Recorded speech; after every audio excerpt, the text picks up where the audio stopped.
ये जो कार्यक्रम हम तार सबू दिग आज आलोचना कराई से यज्ञ यज्ञ किए रे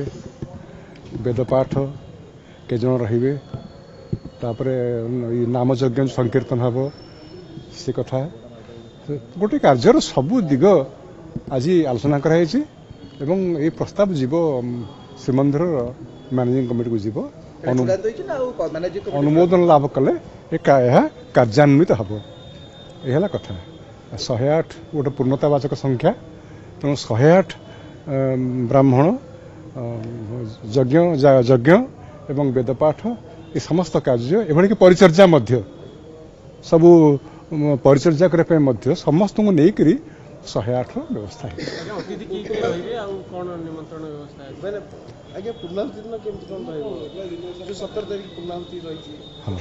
पूर्णाहुति दिन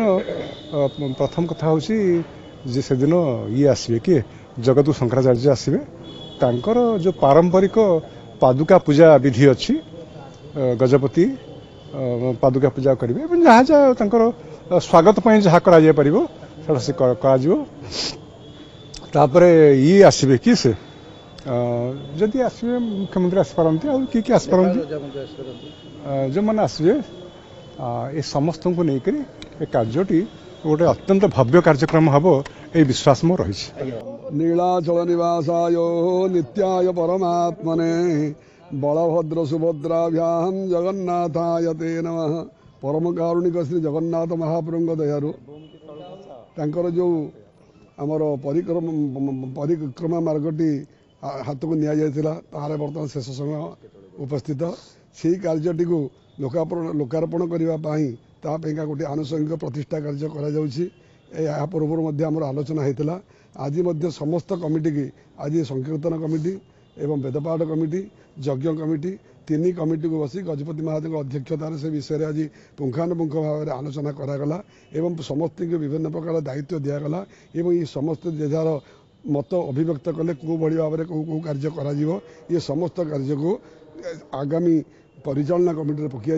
परिचालना कमिटी अनुमोदन लाभ कलापर उपसमिति माला जो प्रस्ताव देते अनुमोदन लाभ कर सारापर से अनुपात कार्यक्रम आज स्थिर कर 108 ब्राह्मण रखापी आज प्रस्ताव दि जाइए नाई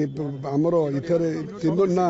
तीन आमर यज्ञ जो यज्ञ कार्यटी हम से आमर 108 ब्राह्मण रही कार्य करेंगे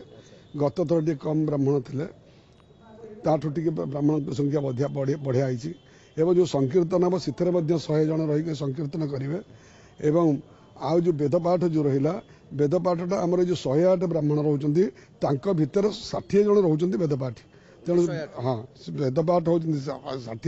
एवं 48 जन होती आम कर्मांग ब्राह्मण ये समुदाय मिसी 108 ये 108 ब्राह्मण को लेकर कार्य कर 12 तारीख दिन आमर प्रथमे इटी संध्या बेलू 5टा बेलू निर्धारण कर गजपति महाराज राजनर में आमर आग प्रथम गुआ टेका हम से आम समस्त ब्राह्मण मान डका हम साधु सत मान डका हम श्रीमंदिर परिचालना कमिटी सदस्य मान रे प्रशासन रही संध्यारे दिज्व इटू दे सारापर एणु गले अंकुरारोपण कार्य आरंभ कर अंकुरारोपण 12 तारीख दिन पूजा हम एवं 13 तारीख दिन पूजा हम 14 तारीख दिन समस्त ब्राह्मण मान आसवे से यज्ञ मंडप आमर साजसज्जा कर मंडल घट बसवाई पद्म चांदुआ ध्वज तोरण ये सब से प्रस्तुत हो जमी आपको कही पूर्व 15 तारीख दिन सकाल 7टार गजपति राशि नक्षत्र को लेकर जो आम राजज्योतिष जो निर्धारण कर मुहूर्त समान 7:30 अग्नि मान दीप लगे अखंड दीप लगे तापर जमी कार्य चलवा कथा चलो जगन्नाथ महाप्रभु ठारू एवं जगन्नाथ कृपा करूँ समस्त बर्तमान आशीर्वाद रहू एवं ये कार्यटी पुरी में भल आकार हो समग्र विश्व को गोटे भल मेसेज जाऊ जय जगन्नाथ जय जगन्नाथ जय जगन्नाथ।